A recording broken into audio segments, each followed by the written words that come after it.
Petit repas à 10 h, 5 mini bananes et un petit fruit du dragon. Regardez là.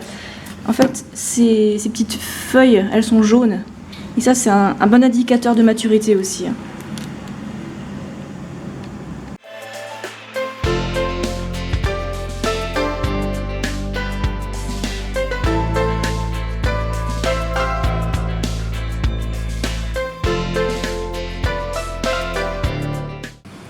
Qu'est-ce qu'on a ce soir? Bon, ça c'est mon bol, ça c'est celui de Paul.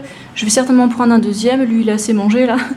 Alors là on a une espèce de courge, un potiron local, et là c'est des sortes de nouilles de riz en carré. Je trouve ça super bon. Je sais c'est un peu moche mais c'est très bon. Et je vais rajouter un peu de sauce soja diluée. Et voilà mon deuxième bol, j'avais super faim, je pense que j'ai pas assez mangé aujourd'hui. Oh qu'est-ce que c'est bon. Bon c'est le moment de passer aux questions. Alors moi. Ok. Ah, juste un truc, oui j'utilise du papier mais je recycle tout le papier que je peux. Regardez, j'ai récupéré un papier où on m'a indiqué un chemin, donc je recycle le plus possible et je veux polluer le moins possible. Je crois que dans une année, je consomme moins de 10 feuilles de papier A4 neuves. Ça fait très très longtemps, donc on fait ce qu'on peut. Première question, te complémentes-tu en iode? Prends-tu des algues? Non, j'ai jamais pris de complément d'iode. Et je mange très rarement des algues parce que je trouve que le goût déjà il est pas super, et puis en plus je trouve que nutritionnellement les algues c'est assez moyen, ça contient pas de la vraie B12 et ouais bon ça peut être une source d'iode hein, c'est sûr. Sinon source d'iode, en fait tous les légumes ou les fruits qui poussent dans des endroits qui sont près de la mer où il y a une terre qui est riche en iode, ben, ça met de l'iode aussi dans les fruits et légumes. Alors, par exemple tout ce qui pousse en Espagne par exemple près de la mer, ben, ça contient de l'iode. Donc, par exemple, les fraises, ça peut être une source d'iode intéressante. Après, vous pouvez faire des tests sanguins, voir où est-ce que vous en êtes, hein, selon vous. Et pour tout ce qui est micronutriments difficiles à trouver, ben, plus on mange, et puis moins c'est difficile d'avoir tous ces nutriments. Encore une fois. Okay. Question suivante. J'ai remarqué que tu ne manges pas souvent, non, que tu manges souvent, toutes les 2 à 3 heures, plus les smoothies. Ton estomac n'a-t-il pas besoin de repos? Alors, quand je mange très souvent, c'est souvent des repas qui sont assez petits, donc qui sont beaucoup plus faciles à digérer, donc je les digère très vite. Et c'est une question d'habitude aussi. Et vu que je mange pas gras d'habitude, ben, ça se digère super vite, et du coup j'ai faim, donc je mange. Quand je sens que j'ai l'estomac vide, ben, je sais que je peux manger. Et c'est aussi une question d'habitude, hein. Je sais que Paul, lui, il attend pas d'avoir fini de digérer, des fois, lui, il supporte tout. Hein, et donc je dis que c'est une question d'habitude, mais c'est aussi une question de ce qu'on se dit dans notre tête. Quand on se dit « Ah non, je suis très sensible, je supporte rien », ben, c'est ce qui finit par se passer aussi. Donc faites attention à la manière dont vous vous programmez. Hein. Ok, suivant. Que penses-tu de ceux qui mangent les œufs de poule de jardin? Alors, à entendre les gens, on croira qu'ils mangent tous des œufs de poule de jardin. Et ils mangent tous de la viande qui a été gentiment élevée. Ben, dans la réalité, ils vont au supermarché et ils achètent ce qu'ils trouvent au supermarché. Hein. Bref, admettons que des gens achètent vraiment des œufs de poule de jardin ou collectent vraiment des œufs de poule de jardin. Ben, le problème, c'est que c'est quand même de l'exploitation et ils adoptent des poules juste pour pouvoir profiter de leurs œufs, hein, au final. Si la vraie raison, c'était juste de donner un sanctuaire aux poules pour qu'elles puissent être tranquilles et puis qu'elles aient la liberté de manger leurs œufs, ce qui est bénéfique pour elles, hein, parce qu'elles perdent beaucoup de nutriments en faisant des œufs. Voilà. Et je vous mets aussi un petit lien pour un article qui développe beaucoup plus ce sujet. Donc allez regarder dans la description de la vidéo pour la 3e question. Ensuite, penses-tu qu'il faut boycotter les produits contenant des traces de produits d'origine animale, acheter des produits véganes de ces marques-là pour les encourager? Oui, je pense que c'est une très bonne idée d'acheter des produits véganes de marques qui ne sont pas 100% véganes, parce qu'en fait ce qui se passe, plus on augmente la demande en produits véganes et puis plus ils vont en fabriquer, proposer des produits différents et puis étendre leur gamme. Et ouais, l'offre change la demande. Hein. Bon, c'est bien ça, donc les consommateurs, vous avez le pouvoir. Moi je dis acheter des produits véganes de toutes les marques que vous voulez, même si ce n'est pas des marques véganes, rien qu'à cause de l'offre et la demande. Il y a de l'espoir. Ensuite, le sucre blanc est blanchi à l'os animal. Pas toujours. Il y a aussi d'autres sources de carbone pour transformer du sucre non raffiné en sucre blanc. Donc toutes les marques ne le font pas. Hein. Alors c'est assez répandu aux États-Unis, mais un peu moins en Europe. Et avec le temps, il semblerait qu'ils utilisent de moins en moins de l'os animal. Bon, renseignez-vous auprès de la marque particulière, hein, c'est comme d'habitude, hein, ça dépend. Ensuite, quels sont tes jus préférés? J'en ai plein, j'adore presque tout. Hein. J'aime bien le jus de betterave, je trouve que c'est bien sucré, c'est pas mal. Le jus de carotte aussi, vu que c'est aussi un légume un peu sucré. J'aime tous les fruits, du jus d'orange qui est bien mûr, ça passe tout seul. Jus de pastèque aussi, je sais pas quoi, j'aime tout. Mais je préfère encore les smoothies parce que s'il y a plus de crémeux, j'aime bien. Alors quand je bois un jus, c'est quoi, c'est 20 centilitres, un truc comme ça. Mais avant, je faisais il y a très longtemps, quand j'étais dans ma période un peu... que je faisais des tests, il y a des périodes où je buvais 2 litres de jus par jour, mais c'est pas une très bonne idée. Hein. Ensuite, que conseilles-tu à ceux qui souffrent de candidose et qui doivent réduire leurs glucides? Alors ça, c'est ce que leurs thérapeutes disent, parce que bon, c'est ce qu'il y a de plus facile... Ils pensent que les gens vont faire ça plus facilement pour réduire leur candidose. Alors ce qui se passe en fait quand ils réduisent les glucides, les gens ils deviennent affamés et puis c'est difficile mentalement. Alors qu'en fait il suffirait de réduire le plus possible la graisse et du coup la candidose elle diminue. En fait tout le monde a un peu de candidose, mais là on parle de candidose qui pullule, là, donc dans ce cas-là, réduisez vos graisses, vos apports en graisse. Ensuite, quelle sauce non grasse emploies-tu? Donc la personne qui m'a demandé ça, elle a dit qu'elle a mangé plein de maillots vegan et que ça l'a fait un peu grossir. En fait, je sais, je montre pas beaucoup de sauce parce que j'en fais très peu. Alors ça peut être de la sauce tomate que j'utilise. Alors je mets des herbes et du sucre dedans. Je rajoute pas trop de sel dans mes sauces, ni d'épices trop fortes. Bon, ça c'est mon goût perso. Hein. Sinon j'utilise de la sauce de piment doux aussi de temps en temps sur des pommes de terre. Quand le mélange il est bon. Je prends aussi de la sauce soja diluée. J'évite de la consommer pure parce que c'est beaucoup trop salé et c'est pas très bon de consommer très salé. Et en sauce, des fois je fais une espèce de soupe et c'est une sauce. Donc une soupe de potiron, ça peut être une bonne soupe, une bonne sauce. Regardez là, ils ont ça comme potiron local. Et il est très très tendre, j'ai hâte de le faire. Ensuite, que penses-tu des expériences sur les animaux, par exemple les rats? Je pense qu'éthiquement c'est absolument inacceptable. Pourquoi on torturerait d'autres animaux en espérant que ça nous donne des indications sur nous, alors qu'en fait c'est moins faible.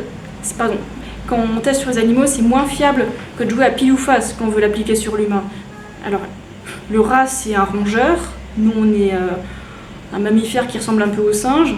Donc à la rigueur, les expériences sur les singes pourraient être un peu plus fiables, mais c'est une espèce différente. Donc autant passer directement aux expériences sur les humains en étant prudent. Et les animaux, ils sont innocents, ils n'ont rien fait. Pourquoi on les torturerait en espérant trouver des solutions à nos problèmes de civilisation? Donc je suis archi contre les tests sur les animaux. Que penses-tu de manger cru le matin et le soir et de manger cuit à midi? Je le fais de temps en temps. Et si le midi je mange très pauvre en graisse, je peux manger des fruits le soir, ça pose aucun souci. Par contre, si j'ai mangé, on va dire, je sais pas, un burger et des frites vegan le midi, le soir je vais éviter de manger des fruits parce que sinon ça va faire des gros gargouillis dans mon ventre, ça va faire des ballonnements et tout. Donc le soir j'ai plutôt préféré manger féculents, légumes, des trucs comme ça. Donc oui, manger cru le matin et le soir et cuit le midi ça marche, mais que si on mange très faible en graisse. Ok. Question suivante. Comment vis-tu l'éloignement avec ta famille?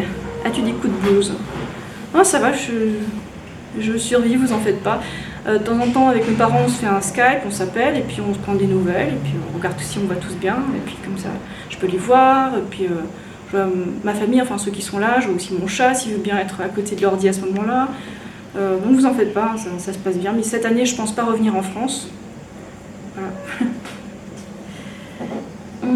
Ensuite, quand tu manges gras, ça te fait quoi exactement, physiquement, concrètement? Alors quand je mange gras, si j'abuse avec les quantités, j'ai la nausée. Des fois j'ai vraiment envie de vomir.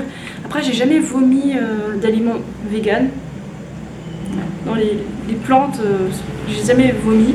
Après, des fois, je me sens très très pleine, mais jamais au point de vomir, c'est jamais arrivé. Alors que quand j'étais omnivore, ça m'arrivait quelques fois. Et là, je parle même pas de l'alcool, hein, je parle d'aliments.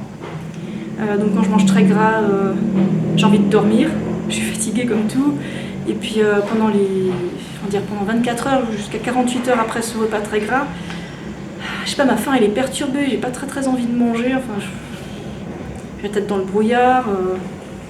Et puis sportivement c'est pas top. Après je survis, hein, vous en faites pas. Ça dépend de la quantité aussi, hein, la quantité de graisse. Ensuite, le vélo en salle est-il plus doux que la marche sur tapis de course? Oula, c'est spécifique ça. Le vélo c'est tout doux, à moins de faire un kilométrage énorme, c'est bon pour vos genoux. Moi je sais que si je commence à faire 500 km dans la semaine, là je commencerai à avoir un peu mal aux genoux, autour des genoux, mais bon, il faut vraiment que j'y aille très fort. Et pour la marche, je crois que j'ai jamais eu mal aux genoux en marchant. Enfin bon, après, marcher ça prend du temps, donc je pense que le vélo et la marche c'est très bien pour vos genoux. Après la course à pied, allez-y super doucement parce que des blessures sont vite arrivées. Après, moi j'irai pas en salle juste pour marcher sur un tapis roulant, quoi. Je pense que c'est une perte d'argent. Mais bon, je pense que tu as un abonnement, donc t'es plus à ça près, quoi. À toi de voir. Et le vélo c'est super, et pense à faire un petit peu d'intensité aussi pour décrasser le tout et pour augmenter vos performances. Mais juste 5% d'intensité dans votre entraînement global, hein, pas plus. Ensuite, que penses-tu des farines raffinées, blanches et du sucre raffiné? Alors, une farine c'est raffiné. En fait, c'est tellement réduit en poudre qu'il n'y a plus de fibres. Enfin, elles sont tellement coupées en petits morceaux que les fibres elles font plus leur effet dans les intestins en fait. Donc une farine c'est raffiné par définition.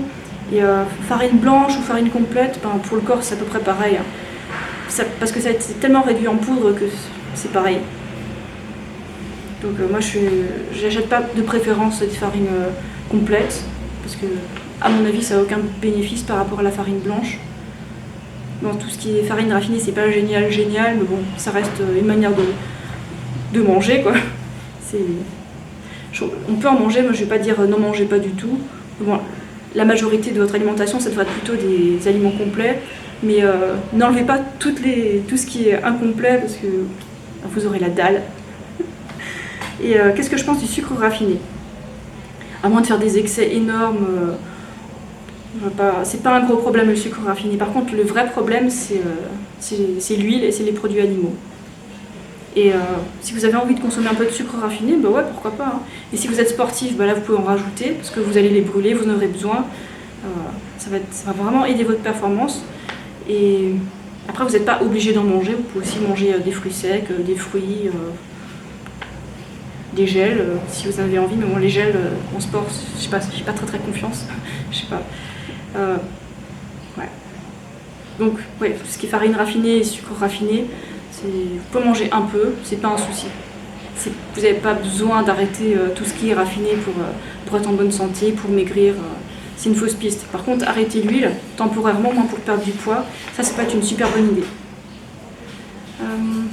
Ensuite, quelqu'un qui me dit: je suis végane depuis 1 an, je vais à la salle et j'aimerais perdre un peu de poids. Aurais-tu des combinaisons alimentaires pour mincir? Alors l'idéal, fruits le matin, les fruits que tu aimes, et un peu plus qu'une petite assiette, quoi. Essaie de manger, je sais pas, on va dire, j'ai donné des quantités. Une demi-pastèque ou une pastèque entière, enfin ça dépend, on va dire une pastèque comme ça, ou alors, je sais pas, 10 oranges, ou alors, je sais pas, 5-6 nectarines, ou alors... je sais pas, je connais pas ta taille, hein, on va dire, je sais pas, 7 bananes, voilà. Quelque chose qui te remplit bien le ventre pour que tu tiennes, on va dire, jusqu'à midi, si possible. Et si jamais tu as faim avant midi, tu manges quelques fruits, comme ça, un encas, quoi. Ensuite à midi, tu as le choix, soit encore des fruits, soit une grande assiette avec des légumes et des féculents. Mais après, si t'es pas sportive, une seule assiette, ça devrait suffire. Normalement, je pense que tu seras calé. De toute façon, ta faim, elle va s'adapter à ton niveau de sport, ton niveau d'activité physique. Et le soir, tu refais pareil qu'à midi. Tu fais comme tu veux, cuit, cru, tu fais ce que tu as envie. les combinaisons, par exemple tu peux avoir le riz que t'aimes, peu importe s'il est blanc, complet, rouge, noir, ça c'est toi qui choisis, c'est pas très important. Et avec, tu rajoutes les légumes que t'aimes, seulement ceux que t'aimes, par exemple, je sais pas, brocoli, carottes, je sais pas lequel t'aimes, tu les cuis, et t'en manges une minorité, puis par contre tu manges la majorité de féculents, comme ça t'es bien calé, et t'auras pas faim, t'auras pas envie de grignoter et de manger de tout ce que t'auras sous la main. Et avant un repas cuit, tu peux manger une demi-laitue, nature, si t'es une sauvage comme moi. Voilà. Et ouais, essaie de réduire le plus possible tout ce qui est gras. Après, j'ai pas dit qu'il faut jamais en manger. Si tu as envie de manger gras, tu peux manger en cas quelques graines et noix. Ça peut être un bon encas, un encas sain. Ou alors un demi-avocat dans la journée, pas plus. Essaie de partager l'avocat avec quelqu'un d'autre, parce que c'est très gras. 75% des calories dans un avocat, c'est des lipides. C'est chargé. Ensuite, pourquoi tu consommes du riz blanc et pas du riz complet ou des pâtes complètes? Alors le riz blanc, en fait, il est plus complet que les pâtes complètes. Parce qu'en fait, c'est quoi les pâtes complètes? C'est de la farine, donc c'est réduit en poudre et c'est la bouillie mise en forme. Donc il vaut mieux que tu consommes le riz que t'aimes plutôt que des pâtes complètes. Moi j'aime pas trop le riz complet à cause du goût, par contre j'aime bien le riz noir, tu vois. Et en fait le riz complet il se digère super facilement, contrairement à tout ce qui est riz complet. Après il faut voir, on n'a pas tous la même sensibilité pour l'estomac, donc fais comme tu veux. Et vous en faites pas, dans le riz blanc il y a des protéines, il y a des fibres, et oui, c'est pas réduit en poudre. Et dernière question, comment combles-tu tes besoins en magnésium?